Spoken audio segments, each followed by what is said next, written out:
আজকে হচ্ছে আমাদের মানতে ছিল গাইস। সকালে ভিডিওটাকে লাইক কমেন্ট শেয়ার করবে, ঠিক আছে? এটা হচ্ছে কালী মন্দির আমাদের, দেখো। আর এখানে আমরা পূজা করতে এসেছি। আর সকলেই ভিডিওটাকে লাইক কমেন্ট করবে আর সবাই জয় মা কালী লিখবে, কেমন?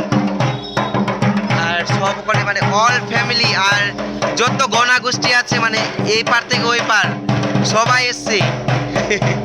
সব থেকে গোষ্ঠীকে দেখলাম, এই যে সবগুলো গোষ্ঠী এসে দেখলাম। এটা দিদি, এটা দিদি, এটাও দিদি, এটাও দিদি, এটাও দিদি, এটাও দিদি, দাদা, মা বসে আছে, ওটা মাসি, সকলে একদম অল ফ্যামিলি। তারপরে এদিকেও সবাই আছে। এটা কালী মন্দির আমাদের, জাগ্রত মন্দির। এই যে সকলেই গাইস।